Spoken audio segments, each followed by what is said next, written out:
오늘 하나님의 말씀은 열왕기상 9장 1절로 9절 단락 하나님의 응답 두 번째 살펴보고자 합니다. 솔로몬이 많은 건축물을 지을 수 있었던 것에 대해서 우리가 두 가지를 살펴볼 수 있습니다. 첫 번째가 솔로몬이 그렇게 할 수 있었던 것이 바로 하나님의 축복 때문이라는 것입니다. 그의 아버지 다윗 왕도 그렇게 하고 싶었지만 하나님께서 허락하지 않으셨습니다. 대신에 그의 아들이 그렇게 할 수 있도록 약속하신 거예요. 그래서 솔로몬은 아버지의 믿음으로 인한 하나님의 축복을 누리게 되어서 이렇게 많은 건축물을 지을 수 있었다. 이게 우리가 첫 번째 살펴본 것입니다. 다시 본문으로 돌아와서 오늘 솔로몬이 많은 건축을 하게 된 것에 한 두 번째 관점입니다. 솔로몬은 자신이 건축한 건물들을 하나님께 드리는 일종의 헌물로 생각했습니다. 특별히 성전은 더욱 그러했어요. 이러한 정황에서 오늘 본문 9장 1절로 9절인 하나님의 기도 응답은 한 가지를 명백하게 하고 있습니다. 솔로몬이 누리는 축복과 하나님께 드리는 헌물은 하나님이 그와 이스라엘 백성들에게 요구하시는 순종과 삶과는 별개라는 것입니다. 다시 말하면 하나님께서 축복해 주셨다. 그리고 내가 하나님께 엄청난 헌물을 드렸다. 그게 하나님께서 솔로몬과 이스라엘 백성에게 요하시는 순종의 삶, 그걸 대체할 수 없다는 거예요. 성경은 이 점을 강조하기 위해서 성전, 왕궁, 이것뿐만 아니라 솔로몬의 모든 업적을 하나님의 응답과 연결시키고 있어요. 더 나아가서 성경은 여기에 기록된 하나님의 말씀이 솔로몬의 이스라엘 통치의 처음 20년에 대한 적절한 결론이자 평가로 여기고 있는 것입니다. 그래서 오늘 본문처럼 기록하고 있는 것으로 보입니다. 여기서 우리는 축복을 누린다고 해서 내가 하나님께 순종하는 삶을 살고 있는 것으로 그래서 하나님께서 축복하시는 것이라고 오해하지 않아야 된다는 걸 깨닫게 돼요.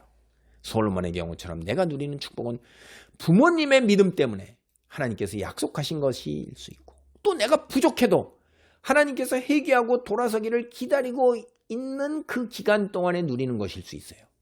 또 한 가지는 내가 힘에 겨울 정도로 헌금하고 봉사하는 열심을 내는 것으로 하나님 말씀에 순종하는 것, 이걸 대체할 수 없다는 걸 여러분 잘 아셔야 돼요. 종교적 열심, 헌금과 봉사, 이런 종교적 열심으로 하나님 말씀에 순종하는 성도의 거룩한 삶, 이거 결코 대신할 수 없다는 거예요. 오늘 본문 열왕기상 9장 3절로 5절입니다. 여호와께서 그에게 이르시되 내 기도와 네가 내 앞에서 간구한 바를 내가 들었은즉 나는 내가 건축한 이 성전을 거룩하게 구별하여 내 이름을 영원히 그곳에 두며 내 눈길과 내 마음이 항상 거기에 있으니 내가 만일 내 아버지 다윗이 행한 같이 마음을 온전히 하고 바르게 하여 내 앞에서 행하며 내가 네게 명령한 대로 온갖 일에 순종하여 내 법도와 율례를 지키면 내가 네 아버지 다윗에게 말하기를 이스라엘의 왕위에 오를 사람이 네게서 끊어지지 아니하리라 한 대로 내 이스라엘의 왕위를 영원히 견고하게 하려니와. 하나님께서는요, 솔로몬이 건축한 성전을 거룩하게 하시고 거기에 임하실 것을 약속하셔요. 3절 보면.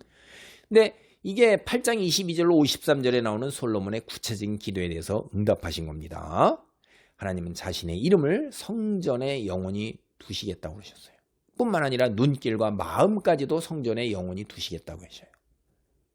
이 솔로몬이 자신의 헌당 기도에서 보면 8장 29절에 하나님의 이름과 눈길, 이게 성전에 머물렀으면 하는 바람을 기도했는데 하나님은 거기다 덧붙여서 마음까지도 두시겠다고 3절에서 말씀하시는 거예요. 이게 하나님의 은혜입니다.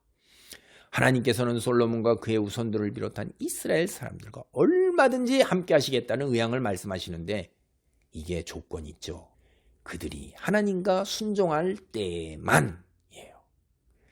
하나님께서 4, 5절을 보면 기쁜 마음으로 솔로몬의 기도에 응답하시지만 동시에 순종에 대한 권면, 이걸 덧붙이고 계신 거예요. 이 권면을 한편 보면 여러분 뭘로 들려요? 여러분이 성경을 앞뒤로 문맥으로 잘 보고 이제 국어 시간에 상당히 탁월함을 꿰뚫고 문맥을 보는 눈이 있다면 경고 같다는 느낌이 들 거예요. 만일 솔로몬이 하나님이 주신 말씀에 순종하여 규례와 율례대로 행하여 그의 아버지 다윗처럼 살아간다면 하나님은 솔로몬에게 다윗에게 주셨던 동일한 축복을 내려주시겠다고 확인해 주시는 거예요.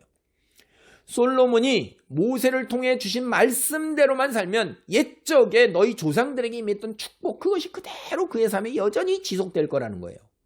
하나님 여기서 말씀 보면요, 솔로몬 개인에게 시작하신 말씀은 온 이스라엘 백성에게로 확대하고 계셔요. 성경은 이 점을 강조하는 거예요. 4, 5절에서는 솔로몬을 지칭하는 2인칭 단수를 사용하는데 이제 6절부터는 2인칭 복수를 사용해요. 이스라엘 백성을 향하는 거예요.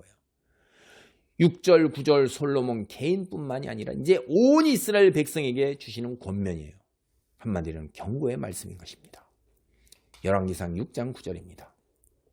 만일 너희나 너희의 자손이 아주 돌아서서 나를 따르지 아니하여 내가 너희 앞에 둔 나의 계명과 법도를 지키지 아니하고 가서 다른 신을 섬겨 그것을 경배하면 내가 이스라엘을 내가 그들에게서 준 땅에서 끊어버릴 것이요 내 이름을 위하여 내가 거룩하게 구별한 이 성전이라도 내 앞에서 던져버리니 이스라엘은 모든 민족 가운데서 속담거리와 이야기거리가 될 것이며 이 성전이 높을지라도 지나가는 자마다 놀라며 비웃어 이르되 여호와께서 무슨 까닭으로 이 땅과 이 성전에 이같이 행하셨는고 하면 대답하기를 그들의 조상들을 애굽 땅에서 인도해내신 그들의 하나님 여호와를 버리고 다른 신을 따라가서 그를 경배하여 섬김으로 여호와께서 이 모든 재앙을 그들에게 내리심이라 하리라 하셨더라.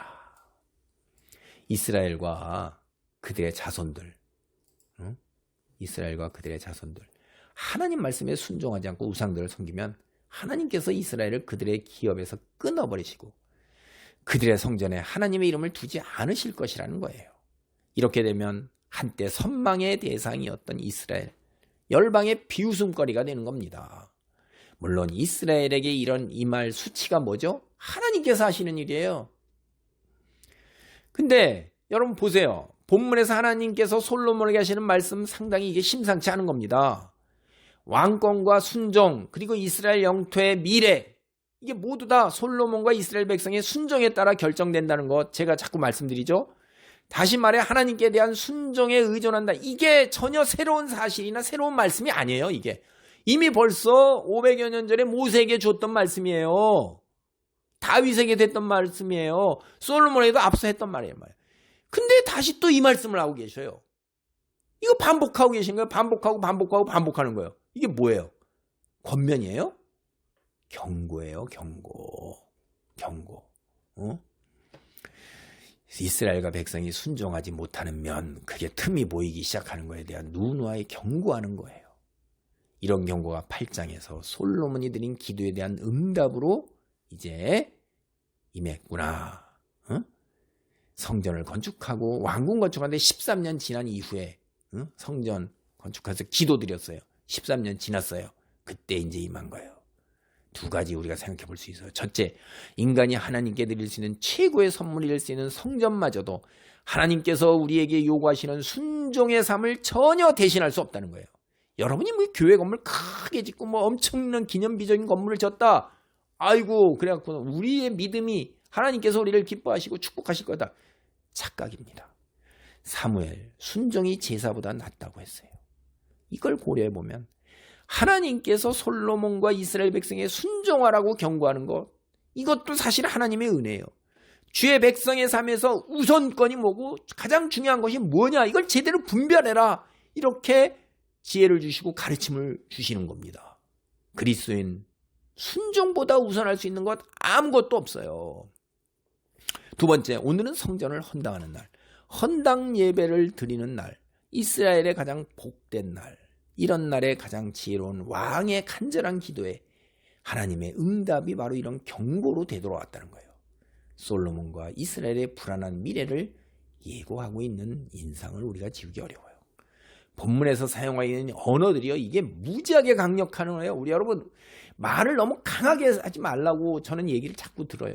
강한 말 쓰지 말라 막 이렇게 지적을 많이 받는데, 그러니까 그 부드러운 말이나 이렇게 할 수가 있잖아요. 7절에서 끊어버릴 것이요, 이스라엘 공동체에서 쫓아내버리고 하나님 백성의 교제에서 제외되는, 이건 무지하게 강한 말이에요. 그 다음에 레위기 17장 4절이나 9절, 민수기 19장 20절 이거 한번 보면 그거 나와요. 그 다음에 7절에서 성전을 던져버리겠다, 이 말은 이혼을 의미하는 거예요. 이혼. 이게 얼마나 강력한 거예요, 이혼이라는 게. 이런 말 입에 담으면 안 되는 겁니다. 그리고 7절에서 속담거리와 이야기거리가 된다. 고대 사회에서요. 이거 상상을 초월하는 편이에요. 속담거리와 이스라엘. 얼마나 비웃음과 조롱과 조롱이에요. 이게 이야기 이 사람들이 입방아에 오르내리는 속담과 그 이야기거리는 얼마나 비웃는 거예요. 무지무지하게 강한 거예요. 이런 걸 현실에서 6절 보면 만일 이렇게 얘기했잖아요. 만일 블라블라. 이게 8장 46절의 솔로몬의 기도. 이게 사실로 드러난다는 거죠. 사실로. 46절 가서 솔로몬의 기도하면 하나님을 순종하지 않을 경우에 그 기도를 그렇게 하는 거예요. 솔로몬, 이스라엘 백성, 하나님을 거역하고 우상을 섬기면서 스스로 하나님의 심판을 자초하는 것을 우리는 뒤에 가서 보게 됩니다. 여기 우리는 이걸 잘 봐야 돼요. 복된 과거, 화려한 현재, 결코 밝은 미래를 보장할 수 없어요. 여러분이 지금 현재 다니고 있는 교회에서 과거에 내가 여기까지 올게 믿음의 엄청난 큰 믿음으로 하나님께 받은 축복과 지금 현재 내가 다니고 있는 교회의 그 위상과 이름, 목사님의 그 현란한 설교, 이게 여러분의 밝은 미래에 보장을 합니다. 때로 과거에 집착하고 현재 하루한만 앞세우면 미래가 어둡게 된다는 것, 이거 분명히 깨달아야 돼요. 오늘 말씀을 정리합니다. 솔로몬의 기도에 대한 하나님께서 응답하신 내용은 오늘날 그리스도인에게 똑같은 것입니다. 헌금이나 봉사 등의 열심이 결코 하나님 말씀에 순종하는 것을 대신할 수 없어요. 이스라엘 백성처럼 세상의 것들을 소유하면서 동시에 하나님을 섬기고자 할 경우에 하나님의 진노의 심판만이 있을 것입니다.